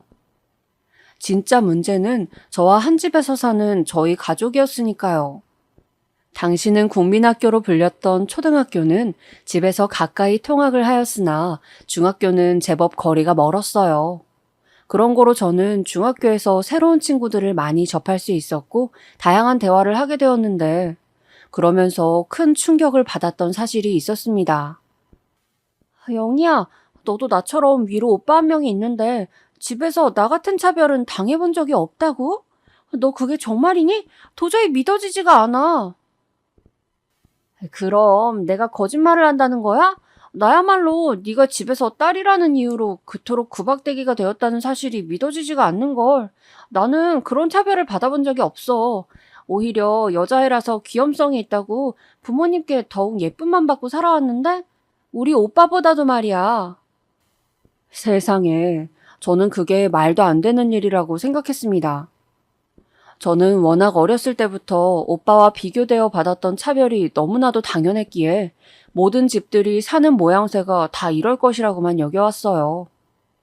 지금처럼 대중매체가 활발할 때가 아니었고 휴대폰이 아예 없었던 시절이니 저는 그야말로 우물한 개구리였죠. 초등학교 재학 당시에는 고만고만한 친구들과 계속해서 같이 다녔기에 새로운 인연을 접해본 적이 없었습니다. 중학교에 진학하고 나서야 다른 집들이 어떻게 사는지 다른 친구들의 가족은 어떤 형태인지를 처음 알게 되었죠. 비단 그 친구뿐만 아니라 집에서 사랑받으면서 귀한 딸 소리 듣고 살아온 친구들이 많은 것을 알았을 때 저는 충격을 넘어선 배신감까지 들었습니다. 내가 아는 세상하고는 전혀 달랐잖아. 그럼 설마 나만 이렇게 집에서 찬밥 신세로 불공평하게 살아왔던 거야? 새로이 알게 된 친구들이 집에서 어떻게 사는지 알게 된 이후에 저는 학교를 마치고 집으로 돌아오면 유심히 제가 사는 환경을 살펴보았습니다. 그리고 저만 뒷전이었을 뿐 친정 부모님 두 분에게 제 오빠는 그 무엇보다 우선순위에 올라와 있는 집안의 보배라는 것을 깨달았어요. 우리 광준이 오늘 점심밥 잘 챙겨 먹었어? 광준이 공부 잘 되어가니? 뭐 먹고 싶은 건 없고? 저에게는 들려온 적 없었던 그리고 앞으로도 들려올 일이 없을 것만 같았던 질문들이 부모님의 입에서 나와 오빠에게로 흘러가는 모습을 보며 저는 더할 나위 없는 씁쓸함을 느꼈습니다. 나도 있는데 나도 관심을 받고 싶고 나도 예쁜 자식이었으면 좋겠는데 그게 오빠한테는 너무 자연스러운 일이지만 나한테는 무척 힘든 일이구나. 그런 거였어. 당시에 저희 집이 가난한 것은 아니었지만 부유한 축에 속하는 것도 아니었습니다. 방이 2개짜리인 집에서 살고 있었는데 당연하게도 방 1개는 오빠의 차지였어요. 저는 제 짐을 모두 부모님이 사용하시는 안방에 둔 채 잠은 거실 구석에서 청하였습니다. 몸도 정신도 성숙해져 가고 있던 중학교 시절, 저는 사생활의 보호 따위는 받지 못하였고, 오빠는 자기의 방문을 내키는 대로 언제든 잠그고 그 안에서 틀어박혀서 혼자 시간을 보내곤 하였어요. 자기만의 공간이 있다는 게 얼마나 부러웠는지 모릅니다. 제 오빠는 가끔 부모님이 문을 두드리고 말을 거는데도 그 잠긴 문을 안 열어줄 때가 있었어요. 혼자 있고 싶다는 이유를 대면서요. 그럴 때면 부모님은 오빠에게 물어보려고 하셨던 내용을 저에게 물어보셨습니다. 우리 광준이 밥 챙겨 먹은 거 맞아? 밥을 뭐랑 먹었대? 반찬 남은 건 그대로던데. 글쎄요, 저도 잘 모르겠어요. 오빠가 아까 밥을 먹은 것 같기도 하고 아닌 것 같기도 하고. 너는 집에 있으면서 왜 그런 것도 몰라? 그리고 네 오빠 밥은 네가 책임지고 챙겨줬어야지. 친정 엄마가 저에게 그런 말로 짜증을 내셨을 때 저는 속으로 왜 제가 밥을 먹었는지는 안 궁금해하세요? 라고 묻고 있었습니다.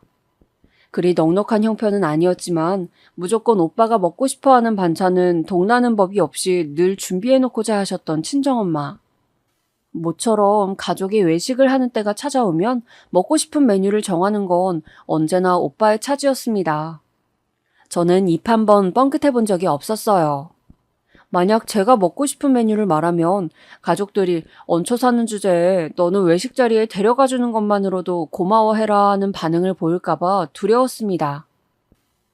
저는 진짜 가족이라기보다는 오빠라는 존재 밑에 한 명 딸려있는 생명체 같았어요.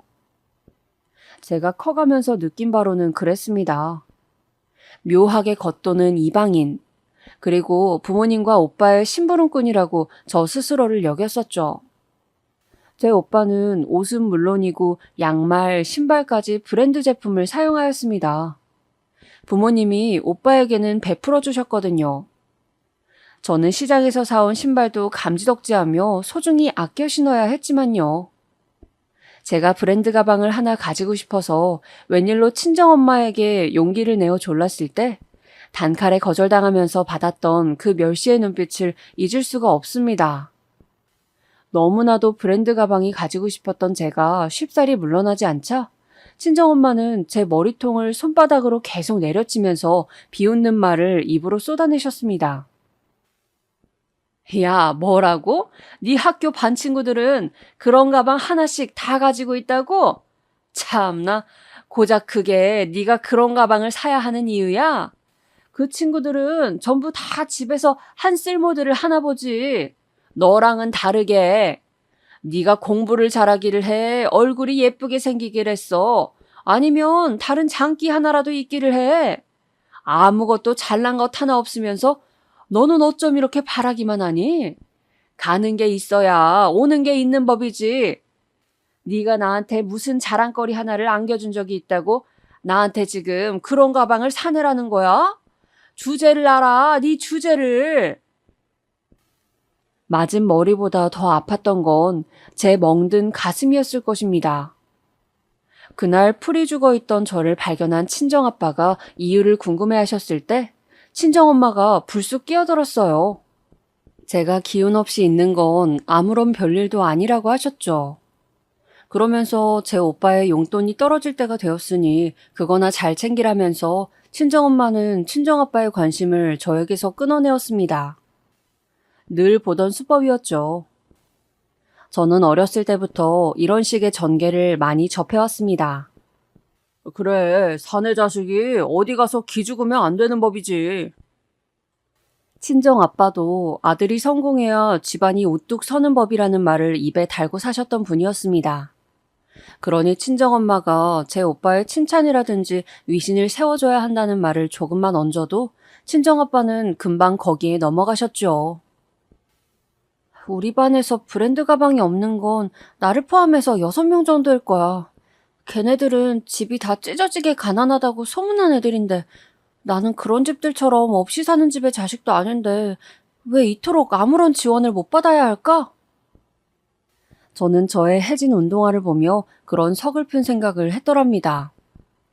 신발이 좀 작아졌다고 했다가 친정엄마한테 얻어맞았었죠. 그딴 소리 하지 말라면서 말입니다. 조금 작으면 뭐 어떻다고 그런 소리를 하냐며 참고 신으라고 하셨어요. 참고 신을 정도가 아니면 신발을 꺾어 신고 다니라고 하셨어요. 제 오빠는 튼튼한 새 운동화를 신고 다녔던 때였습니다. 저는 친정엄마에게 그런 식으로 하도 시달린 탓인지 나중에 성인이 되어서도 재수중에 돈이 생겨서도 그걸 쓰는 법을 몰랐어요. 아직 신발이 신을 만한데 이 상황에서 내가 신발을 한 켤레 더 사도 되는 걸까?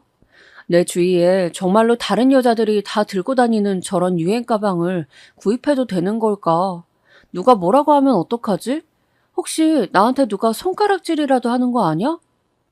이런 말도 안 되는 가정에 스스로 사로잡혀서 작은 세상 안에서 살았습니다.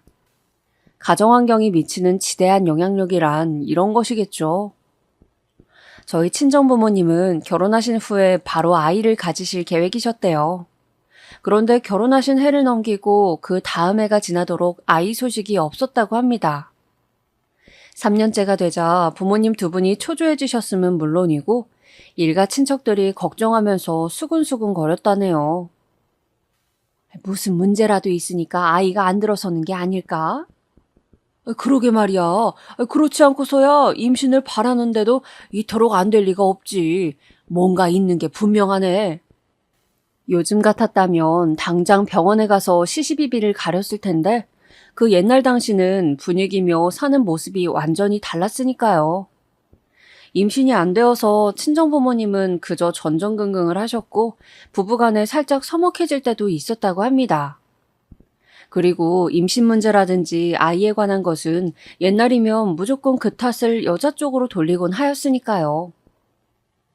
친정엄마가 임신 문제로 이만저만 신경 썼던 게 아닌가 봐요. 아이가 들어서는데 좋다는 음식이며 한약이며 기도를 올리는 산까지 찾아다니셨다고 합니다. 그런 각고의 노력을 거친 끝에 들어선 아이. 친정 부모님이 결혼하신 지 5년 만에 얻은 자식이 제 오빠였던 거예요. 오빠는 그냥 아들, 그냥 장남이 아니라 두 분의 보배와도 같았습니다. 특히 친정엄마에게는 구세주였던 것 같아요.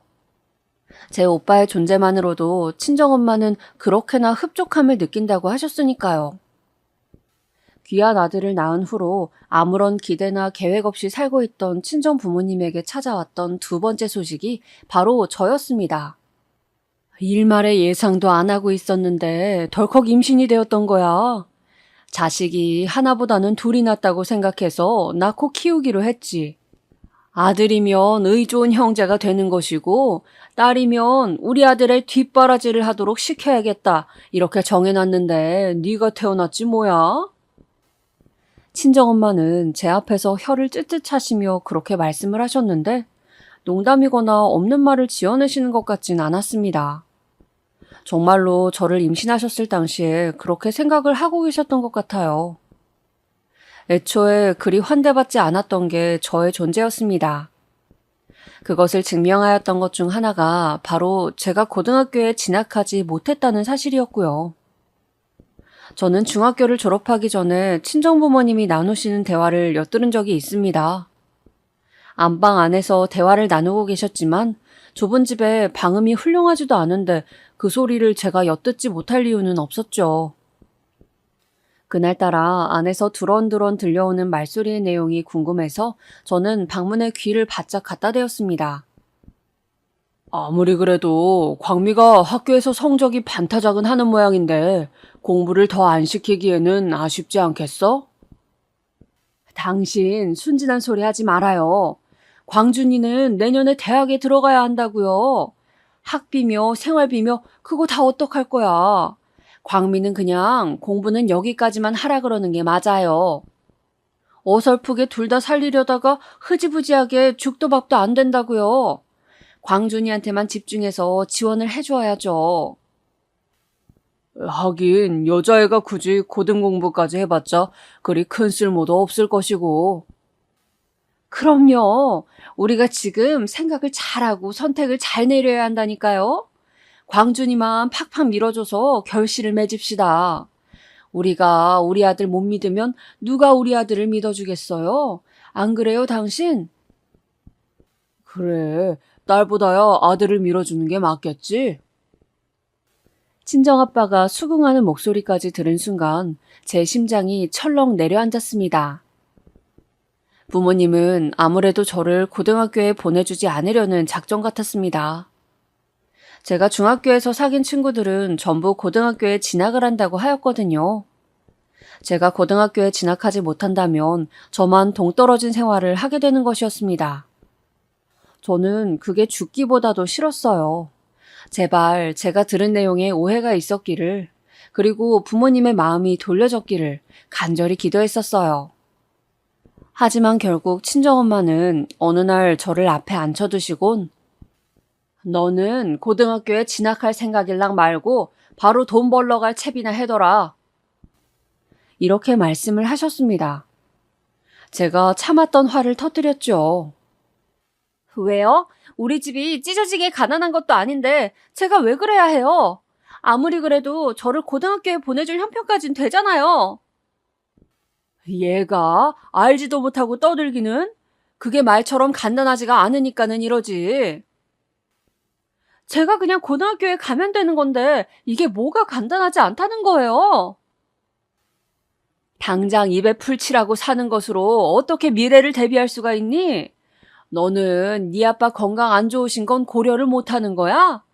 네 외할머니 병간호 다니느라 그 사이에 부업하느라 아주 내가 쉴 틈이 없다는 건 우리 딸 눈엔 보이지도 않는 모양이구나. 친정아빠가 가족력이 있어서 건강도 안 좋은 편이었고 친정엄마는 외할머니 병간호 때문에 바쁘셨습니다. 그러면서도 틈틈이 부업 일을 하셨었죠. 그러니 친정엄마는 저보고 돈을 벌어서 집안 살림에 보태어 미래를 대비하자는 것이었습니다. 당장은 괜찮지만 언제 터질지 모르는 시한폭탄 같은 게 현재 우리 집안의 형편이라고 하시면서요.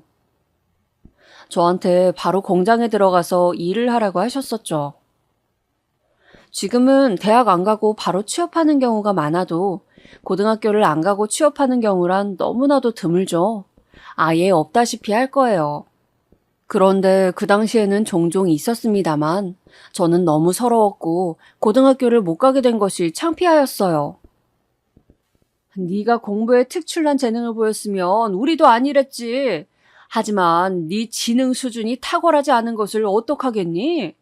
너의 잘못이니까 우리 탓을 하지 말거라. 친정엄마는 단호하게 저를 나무라셨고 저는 또 나의 잘못이구나 라는 생각을 했었습니다. 내가 공부를 잘했다면 고등학교에 갈 수 있었을 텐데 그 정도까지 못 되었기 때문에 진학에 실패한 것이라는 생각을 하고 말았었네요. 저는 중학교 재학 당시 전교에서 중위권은 하던 성적이었기 때문에 사실 친정엄마의 발언은 너무한 것이었지만 그때 저는 머리가 돌아가는 수준이 얕지 못했어요. 제가 고등학교 대신 들어가게 된 공장은 친정엄마의 친구분이 소개해준 곳이었습니다. 그분의 친척이 공장의 관리자급으로 있었거든요. 가보니까 제가 가장 어렸습니다. 저랑 동갑내기들도 분명히 있을 거라고 들어서 나름의 위안을 삼았던 것이건만 전부 거짓말이었어요.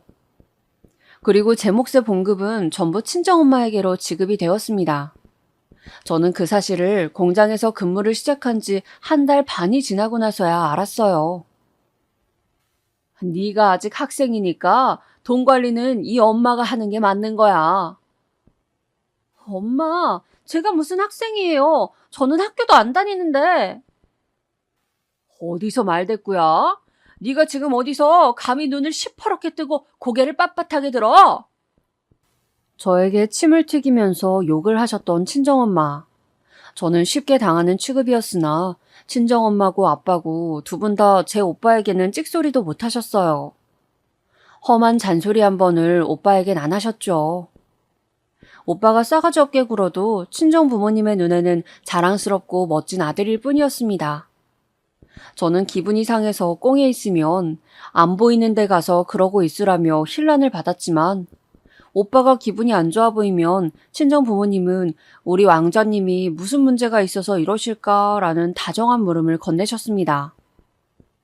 제가 바라본 친정부모님, 특히 친정엄마는 제 오빠에게는 더 못해줘서 안달이셨으며 저에게는 실수로 뭘 해줄까봐 걱정인 분이셨어요. 저한테는 조금이라도 더 해주기 싫어서 안달이셨죠. 말도 안 되는 회유에 넘어가서 고등학교를 포기하고 공장에 나가서 돈을 벌면서도 그 돈마저 고스란히 뜯겨야 했던 저. 그런 저였지만 막상 친정부모님을 챙기는 건 오빠가 아니라 저였습니다. 친정아빠가 밤늦게 출출하다 하시면 라면을 끓이는 것도 저였고, 이른 아침에 친정아빠를 위하여 해장국을 끓이는 것도 친정엄마를 대신해 온갖 집안일을 도맡아 하면서 힘들다는 하소연을 들어주는 역할을 하는 것도 전부 다 저의 역할이었습니다. 그런데도 차별을 받는 처지에서 벗어날 수가 없었네요. 혹시 너는 어디서 주워온 자식 아니야? 그렇지 않고서야 특별한 계기도 없이 부모님이 너만 차별하신다는 게 좀 이상하다. 공장에서 알게 된 언니들에게 저의 이런저런 이야기를 공유하면 돌아오는 반응들 중 하나는 너는 친자가 아닐 수도 있다는 추측이었습니다. 아휴, 차라리 제가 저희 부모님의 친자가 아니었다면 그걸 이유로 삼을 수라도 있었겠죠. 하지만 어디 가서 시도득은 못한다는 말도 있듯이 제 외모 자체가 부모님을 닮았습니다. 얼굴 생김새는 친정아빠랑 이목구비를 빼닮았고 몸의 골격은 친정엄마와 판박이입니다. 오빠만 진짜 자식인 것도 아닌데 나도 친딸인데 왜 공평한 대우를 받을 수가 없는 걸까? 나도 이제라도 공장일 그만두고 오빠처럼 계속 공부를 하고 싶은데 어림도 없겠지? 대신에 부모님이 나이가 드시고 나면 오빠한테만 효도를 바라셨으면 좋겠다. 나는 오빠에 비하자면 부모님으로부터 받은 게 초라할 만큼 빈약하잖아. 저는 공장에서 알게 된 언니들의 동정심 가득한 눈길을 받아가며 또한 친정엄마에게 저의 봉급을 모조리 뜯겨가며 이 기간 동안 성격이 꽤 변했습니다. 부모님의 눈치를 보면서 억지로 미소를 지어 보이던 습관이 서서히 사라졌고 집안에서 부지런히 이런저런 일들을 하던 모습이 옅어졌으며 조금은 무기력해져 갔어요. 저의 그런 변화 때문이었을까요? 어느 날 친정엄마가 저를 불러다가 제 손까지 잡으시면서 이러시더라고요. 너 이렇게 너무 심란해할 거 없어. 이게 다 너 잘 되라고 이러는 거야. 우리랍시고 너를 공장에 보내서 돈을 벌게 하고 싶었겠니? 이러는 게 우리 집안이 사는 길이고 그래야 네가 잘 되는 길이니까 선택한 거지. 조금만 참아봐. 몇 년이 지나 보면 네 친구들보다 네가 더 잘 살고 있을 거니까. 지금 이 대목을 사연으로 쓰면서 문득 생각이 든 건데요. 그때 친정엄마는 제가 공장 일이고 뭐고 다 때려치우고 도망이라도 갈까 봐서 그러셨던 것 같아요. 충실한 노예를 잃을 순 없었으니 사탕 발린 말들을 줄줄 늘어놓으셨던 것이죠. 너 잘 생각해. 네 오빠만 출세하면 너한테 좋은 자리가 들어올 게 뻔하다. 어? 좋은 자리라니 무슨 자리요? 취업 알선이요? 아유, 힘들게 무슨 취업이야? 당연히 좋은 신랑감이 너한테 들어올 거라는 거지. 너 결혼만 잘해봐라. 그럼 네 인생이 꽃피는 거야. 그것만 바라보고 기다리면서 살란 말이야. 그럼 우선은 네 오빠가 성공을 해야지 훌륭한 인맥들이 주변에 생기겠지. 안 그러니? 친정엄마는 대단한 비밀이라도 밝히시는 양 호들갑을 떠셨지만 글쎄요. 저는 결혼으로 성공하고 싶지 않았던 것 같아요. 저는 말이죠. 제 인생의 주체는 저 자신이 되기를 원했던 사람이었습니다. 제 인생의 주인공은 오로지 저 하나이길 바랬지만 그 당시에는 그런 가치관의 확립이 덜 되어 있었습니다. 친정엄마의 말씀에 이건 아닌 것 같은데 라는 의문이 들면서도 고개를 끄덕이고 말 수밖에 없었던 거예요. 제가 공장에서 일을 시작한 지 1년이 넘어갔을 때 제 오빠는 군대에 가 있었습니다. 그러다가 어느 날 오빠가 휴가를 나왔는데요. 이때 친정엄마랑 한바탕 제가 싸웠던 기억이 있어요. 친정엄마가 저 몰래 오빠한테만 소고기를 슬쩍 구워주신 것, 제가 힘들게 빚어놓은 만두를 전부 오빠를 위해 쪄놓으신 것, 그리고 제가 너무 먹고 싶어서 사다 두었던 초콜릿 간식들을 오빠에게 꺼내주신 것 때문에 너무 화가 났었거든요. 마침 공장에서 일도 힘들었던 시기라서 제가 진짜 눈물을 펑펑 흘리면서 친정엄마한테 따졌었더랍니다. 엄마는 왜 자꾸 오빠 편만 들어요? 이렇게까지 노골적으로 차별하시면서 엄마는 아무렇지도 않으세요? 저는 엄마 자식 아니냐고요. 시끄러. 너는 네 오빠가 고된 군 생활을 하다가 기껏 휴가 나와 있는 이 짧은 기간에도 깽판을 쳐야겠니? 저는 그럼 고되지 않은 생활을 하고 있는 건가요? 제가 버는 돈도 전부 엄마 주머니 속으로 들어가고 있잖아요. 아휴, 너는 다른 사람도 아니고 네 엄마한테 그 돈이 가는 걸 그렇게나 아까워하고 그러니? 내가 너를 도대체 왜 낳아가지고 이런 고생을 하는지 모르겠다. 친정엄마의 그 발언을 들은 순간 제 안에 깊숙이 남아있던 엄마에게 나도 사랑받고 싶다, 예쁨 받는 딸이 되고 싶다는 욕심이 증발해버렸습니다. 저는 바로 그때부터 마음이 진짜로 식기 시작했던 것 같아요. 그러게요. 제가 없었다면 엄마는 오빠랑만 오붓하게 행복하셨을 텐데 제가 괜히 태어나서 엄마를 고생시키네요. 정말 죄송하게 됐습니다. 제가 차갑게 그 말을 뱉고 자리를 뜨는데 친정엄마가 한숨과 함께 중얼거리셨어요. 저를 낳은 것을 진심으로 후회를 하고 있다고요. 그것까지 듣고 나서 집 밖으로 나간 저는 속에 쌓인 울분을 터뜨리며 오열을 했었습니다. 제가 번 돈들 그거 다 어디로 갔나 했더니 제 오빠의 용돈으로 요긴하게 쓰였다는 것까지 알았을 때 저는 분노보다는 어이없는 웃음이 더 먼저 나왔던 것 같습니다. 가족과 멀어져야겠다고 결심을 하던 무렵에 친할머니께서 돌아가셨어요. 가뜩이나 외할머니의 건강도 안 좋았던 상황에서 친할머니께서 갑자기 돌아가시다니 놀랍고 당황스러운 순간이었습니다. 친정 부모님은 계속 기운이 없어 보이셨어요. 그래서 저는 또 이 어려운 상황에서 제가 집안을 박차고 나가는 것은 아닌 것 같아서 더 인내하기로 하였습니다. 게다가 그동안은 친정엄마에게 봉급을 모조리 뜯겨서 모아둔 돈도 없었거든요. 이런 생각을 하고 있었을 때 제가 19살이었네요. 그리고 저는 성인이 되자마자 충격적인 사실을 알게 되었습니다. 알고 보니까 친가 쪽에 재산이 꽤나 있었던 거예요. 친할머니께서 돌아가시면서 저희 집의 몫으로도 꽤나 재산이 생겨났습니다. 바로 이 사실을 저만 모르고 있었어요. 부모님과 오빠 이렇게 세 명은 진작 알고 있었는데 저만 모른 채로 어쨌거나 가족은 가족이다 라는 생각을 품은 채 친할머니의 부고 이후 열심히 노예처럼 또 살았던 것입니다. 그런데 제가 이 중요한 사실을 어떻게 알게 되었냐면 바로 오빠 덕분이었어요. 저랑 오빠는 평생 친하지도 않았습니다. 한쪽은 무한한 편애를 받았고 한쪽은 극심한 차별을 받았는데 어떻게 섞일 수가 있었겠나요? 그런데 어느 날은 오빠랑 잠깐 대화를 하다가 조금 말다툼으로 이어지고 말았어요. 이때 오빠가 저를 무시하는 듯한 발언을 하였습니다. 그러니까 네가 그 머리에 든 게 없으니까 지금 이렇게 사는 거야.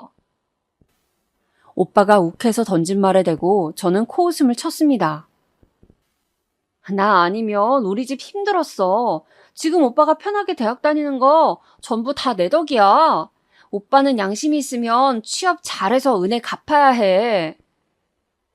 와, 이제 다 컸다고 이런 말도 나한테 할 줄 아네? 그런데 우리 집은 너 없어도 상관없어. 너 이상한 망상에 빠져 있는 거야. 망상이라니? 내가 벌어오는 돈도 현실이 아니라 망상이라는 거야? 나는 상관없어도 내가 벌어오는 돈은 상관 있겠지. 나 아니었으면 우리 집 안 돌아갔어. 야, 할머니 그때 돌아가시고 우리 집에 떨어진 재산이 얼만데 그딴 소리를 하고 있어. 뭐라고? 우리 집에 재산이? 오빠의 말을 들은 순간 저는 머리를 망치로 쾅 세게 한 대 맞은 것 같았습니다. 정신이 멍한 와중에도 제가 오빠한테 물었죠.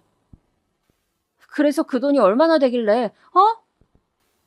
제 질문에 그제서야 오빠가 아차 싶다는 표정이 되었습니다. 그걸 보면서 저는 확신했죠. 아, 돈이 많이 생긴 것이었구나. 저는 반쯤 미쳐서 그날 친정엄마한테 돈 내놓으라고 난리를 피웠습니다. 제가 번 돈, 제가 갖다 바친 돈, 그거 다 내놓으세요. 전부 다 토해내라고요. 네가 네 봉급 내 앞으로 타먹다가 네가 직접 타먹은 지 꽤 됐잖아. 그때부터는 네가 스스로 나한테 돈을 준 거였으니 내가 뺐거나 그런 것도 아닌데 못하러. 무슨 이유로 내가 그 돈을 내놔야 돼? 친정엄마는 되려 저보다 더 열을 올리면서 저를 욕했습니다. 줬다 뺏으려고 드는 건 무슨 경우냐면서 저보고 되먹지 못한 자식이라고 쓸모없는 존재라면서 욕을 하셨죠. 저는 결국 의미 없이 억울하게 바쳤던 돈을 돌려받지도 못한 채 22살에 집 밖으로 나와서 따로 자취를 시작하였습니다. 처음에는 공장에서 친해진 언니의 도움을 받았고 3개월이 지났을 때는 온전히 제 힘으로 독립을 하였어요. 힘들고 돈은 들어도 마음은 편하더라고요. 제 사정을 이제 오래 들은지라 아는 언니들은 저희 집을 얼빠진 집구석이라고 칭하면서 저에게 정을 뗄 것을 권유하였습니다. 저도 그 조언들을 따를 작정이었고요. 그렇게 정신적으로도 가족으로부터 독립을 하고 있을 때 친정아빠가 쓰러지셨습니다. 응급수술을 받았는데 병원비가 꽤 나왔어요. 당장 수중에 돈이 마땅치가 않다면서 친정엄마는 제 도움을 요구하였습니다. 돈 좀 보태라면서 말이에요. 오빠 이번에 취업하지 않았어요? 그쪽에 달라고 하셔야죠. 이제 갓 취업했는데 무슨 돈이 있겠니? 그리고 집에 있던 돈은 부동산으로 묶어놔서 지금 쓸 수 있지도 않아. 네 아빠가 너를 얼마나 아끼고 예뻐했는데 네가 지금 이러는 법이 어디 있어? 너 이렇게 냉혈 아니었니? 친정엄마랑 더 길게 말을 하기 싫었고 병실에 누워있는 친정아빠의 초라한 모습에 마음이 찡해져서 저는 돈을 얼마간 보태주었습니다. 그랬더니 입을 싹 씻더라고요. 고맙다는 말도 없었고 저에게 먼저 연락을 하지도 않았어요. 기가 막혔습니다. 더 실망할 구석이 없다고 생각했었건만 정말 놀라울 따름이었죠. 그래서 그냥 기부한 셈 치기로 했어요. 저는 나이가 성인이 된 지 오래였음에도 스스로 독립을 하였음에도 늘 자린고비처럼 살아왔습니다. 돈을 어떻게 써야 할지 몰랐고 물건 하나를 사는 순간에도 내가 나를 위해 이 돈을 써도 되나 하는 망설임이 따라붙었어요. 하도 주어진 것 없이 살아와서 그랬나 봐요. 정서적으로도 강인하지 못했던 저를 이용해 먹으려는 나쁜 놈들이 당시에 꽤 있었습니다. 그때는 아둔하여서 그런 것을 구분하지 못했고 저는 몇 번 이용당하면서 크게 상처도 받았죠. 그런 저에게 친한 언니들이 뼈가 되고 살이 되는 충고를 던져주었고 저는 간신히 정신을 차릴 수 있었습니다. 광미야, 너 이럴 때야말로 조심해야 돼. 괜히 빨리 안정을 찾는답시고 이상한 놈이랑 결혼하면 너 인생 그대로 망치는 거야. 그때 언니들이 그런 말을 저에게 계속해서 해주지 않았다면 저는 어쩌면 이상한 남자를 만나서 슬픈 인생의 이막 안으로 들어갔을 수도 있었을 것 같아요. 저를 말려주었으니 정말 고마운 은인들입니다. 저보다 제 오빠가 먼저 결혼했어요.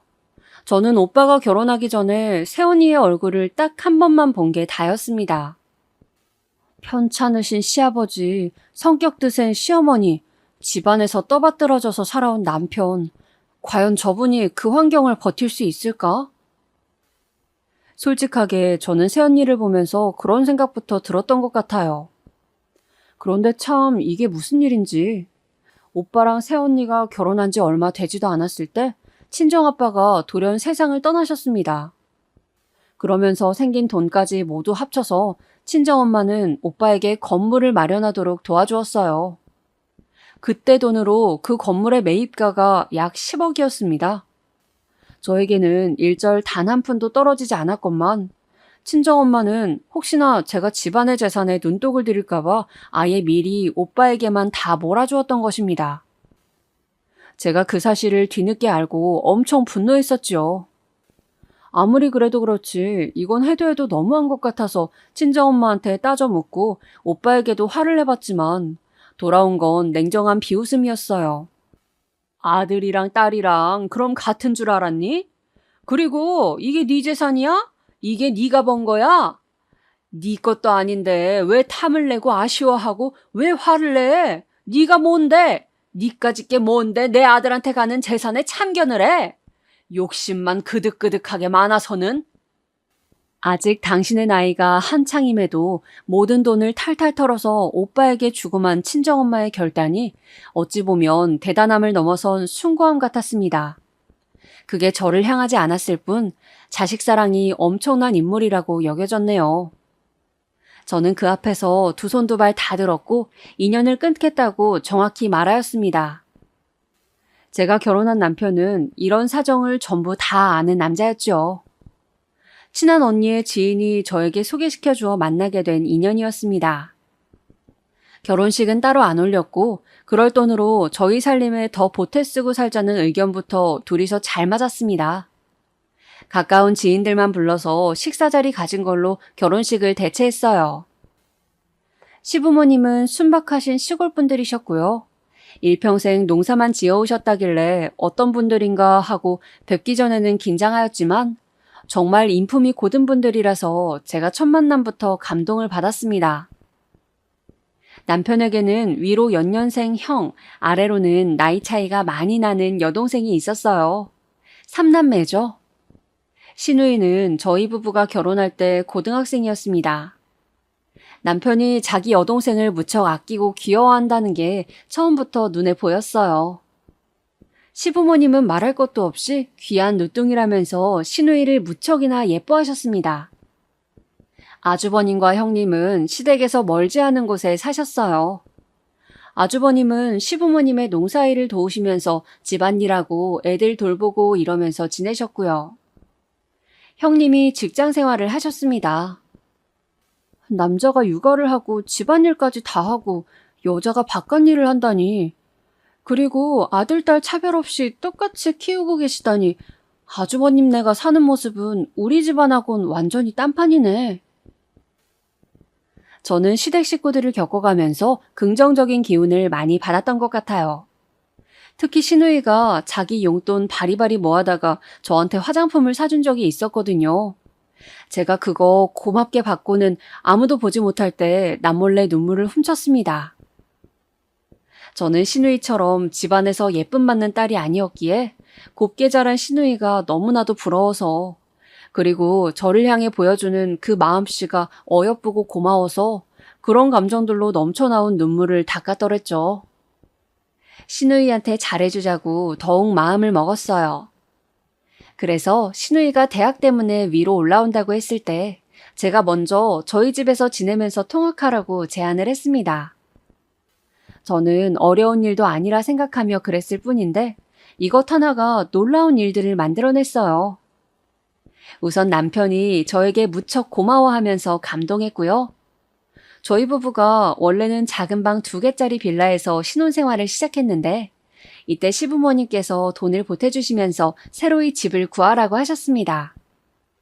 조금 무리해가면서까지 작은 아파트로 이사를 갔어요. 이게 탁월한 선택이었습니다. 저희가 그 아파트로 이사를 하고 바로 다음에 소문이 돌더라고요. 이쪽에 지하철이 뚫린다고 말이죠. 그러더니 대형마트가 먼저 떡하니 아파트 근처에 들어섰습니다. 집값이 미친 듯이 뛰었어요. 그리고 또 하나, 시부모님이 전부터 가지고 계셨던 시골 땅, 완전히 헐값이었는데 거기가 수지를 맞았습니다. 믿을 수 없는 돈벼락이 떨어진 거예요. 내 생각에는 우리 집안에 언니가 들어와서 계속 좋은 일들만 생기는 것 같아요.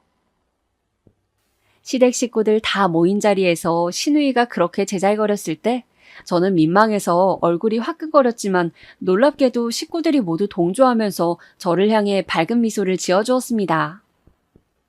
어느새 저는 시누이에게 친언니와 같은 존재가 되어 있었고 모든 시댁 식구들에게 진짜 가족으로 여겨지고 있었습니다. 시부모님도 그렇지만 친척분들도 어쩜 그렇게 욕심 없고 인물들이 맑고 해사한지 몰라요. 아주버님이랑 형님도 본인들이 윗사람이라고 유세 한번 부리는 법이 없으셨어요. 지금까지도 저희 부부랑 단 한 번도 언쟁이나 감정 상한 일이 없이 즐겁게 지냅니다. 결혼을 하고 나서 나에게 이런 가족이 생길 줄이야. 경제적으로 풍요로워진 것보다도 나는 이게 더 행복하네. 저는 해가 갈수록 내면이 단단해졌고 사람이 밝아졌으며 여유를 갖추게 되었습니다. 결혼 당시에는 과연 내가 좋은 엄마가 될 수 있을까 겪어본 적도 없는데 이런 의문을 가지고 있었으나 남편과 살면서 좋은 확신을 갖게 되었고 그 결과 딸 하나 아들 하나 낳아서 예쁜 가정을 꾸리게 되었어요. 성별이나 서열로 차별하는 법 없이 공평하고도 평등하게 남매를 키웠습니다. 제가 꿈꿔왔던 이상을 제 아이들을 통해 실현할 수 있었네요. 그러면서 제 안에 남아있던 깊은 상처와 우울이 희석되는 것을 느꼈습니다. 저는 결혼해서 너무너무 행복한 나날들만 맞이하였는데 그 아끼는 아들에게 모든 걸 투자하신 친정엄마는 빈털터리가 되셨더군요. 제 오빠에게 건물까지 안겨주었던 그 작태를 알게 된 이후로 저는 인연을 끊고 지내왔었습니다. 그런데 친정엄마가 어느 날 수소문을 해서까지 저에게 연락을 해오셨더라고요. 그래, 너 뭐 하고 사니? 너 내가 언뜻 듣기로는 굉장히 잘 산다더라? 저는 대답을 않고 가만히 듣고 있었습니다. 그랬더니 친정엄마가 금세 초조한 목소리로 이렇게 말씀하시더군요.